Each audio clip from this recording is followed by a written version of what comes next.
Existe algo que, de um modo geral, nasce com todo ser humano. Quando ele se encontra em um conflito de interesses ou de opiniões, até que se prove o contrário, quem está errado sempre é outra pessoa.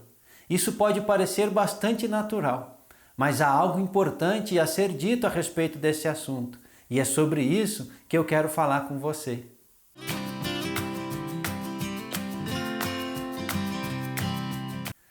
Prontos para julgar, tardios para reconhecer.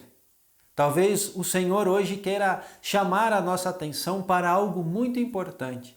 E para isso, vamos ver um texto que está em Mateus 7, versos 1 e 2, que diz assim: Não julguem para não serem julgados, pois vocês serão julgados pelo modo como julgam os outros.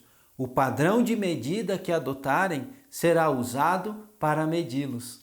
No texto que lemos, nós aparentemente encontramos o Senhor Jesus proibindo os seus ouvintes de expressar qualquer tipo de julgamento em relação a outras pessoas.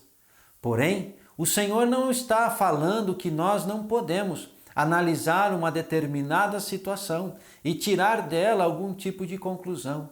Também, ele não está afirmando que nós, em hipótese alguma, podemos identificar, se opor ou até mesmo corrigir algo que esteja errado diante de nós. A verdade é que o Senhor Jesus está chamando a nossa atenção para um princípio de humildade que deve guiar a nossa vida. Então, em primeiro lugar, nós somos chamados hoje a olhar para dentro de nós. Em 2 Samuel, capítulo 12, nós encontramos um relato da vida de Davi. Logo após ele ter cometido um ato de adultério, ele recebe a visita do profeta Natã, que conta para ele a história de dois homens, um muito pobre que possuía uma única ovelha e o outro muito rico que possuía grandes rebanhos. Aquele homem rico recebeu visitas e, ao invés de pegar uma de suas muitas ovelhas para servir aos seus convidados, ele vai e pega a única ovelha daquele homem pobre.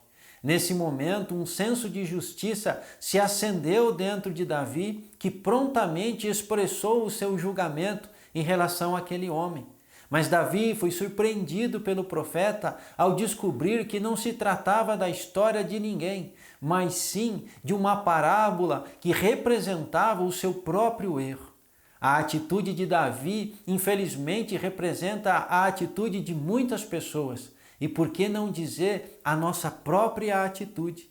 Nós somos muito rápidos em identificar os erros das outras pessoas. Afinal, qualquer coisa diferente daquilo que nós consideramos como certo, por menor que seja, já acende dentro de nós um alerta. Infelizmente, essa mesma habilidade e rapidez não é aplicada quando nós olhamos para os nossos próprios erros. E é justamente sobre isso que o Senhor Jesus está chamando a nossa atenção hoje.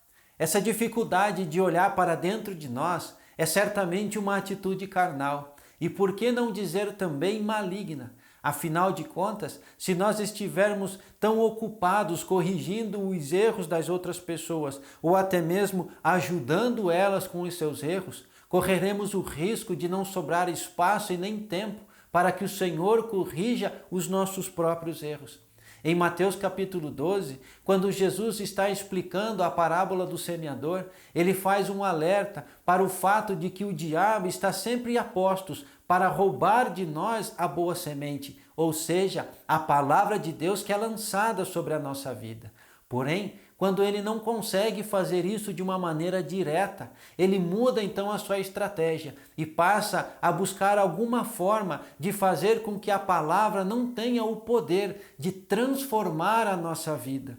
Dessa maneira, muitas pessoas carregam consigo a boa semente, porém, pelo fato de estarem ocupadas demais ou distraídas com outras coisas, essas sementes acabam por não produzir os frutos do reino de Deus na vida dessas pessoas. Nesse sentido, o Senhor Jesus chama a nossa atenção no dia de hoje para, em primeiro lugar, tirar o tronco que está no nosso olho e depois termos a capacidade de ver o suficiente para ajudar o nosso irmão a tirar o cisco que está no olho dele. São duas coisas importantes e nenhuma delas deve ser deixada de lado. Primeiro, limpar o nosso olho, depois, ajudar o nosso irmão a limpar o dele. Nós somos muito rápidos em julgar as outras pessoas pelas atitudes que vemos, mas esperamos que elas tenham misericórdia de nós quando a nossa vida se torna alvo de julgamento. Nesse sentido, o Senhor Jesus quer mudar esse processo na nossa vida e espera que os nossos julgamentos possuam o mesmo nível de misericórdia que nós esperamos que os outros tenham em relação a nós quando eles julgam a nossa vida. Inclusive, isso é um dos grandes pilares da vida cristã. Amar ao próximo como a si mesmo, ou seja, fazer aos outros o que você gostaria que os outros fizessem para você. Pedro, ao negar Jesus pela terceira vez, amargou o fato de descobrir que ele não era tudo aquilo que imaginava ser. Quem sabe ele já se sentia pronto para até mesmo morrer por Jesus, se isso fosse necessário. Mas a verdade é que somente depois de um processo de transformação em seu ser é que ele se tornou um instrumento nas mãos de Deus. Esse é um processo que todos nós precisamos passar. E o Senhor deseja que todos nós sejamos instrumentos em suas mãos para abençoar muitas pessoas. Mas é necessário primeiro passar por esse processo. E o meu desejo hoje é que o seu coração se abra para o Senhor, para que Ele realize em você todo esse processo de cura e transformação, de maneira que você se torne também um instrumento nas mãos do Senhor para abençoar muitas pessoas. Que o Senhor, na sua infinita misericórdia, derrame graça sobre nós, de maneira que nós possamos passar por esse processo de uma maneira humilde, como o Senhor nos ensinou no dia de hoje. Que Deus abençoe a sua vida, em nome de Jesus. Amém.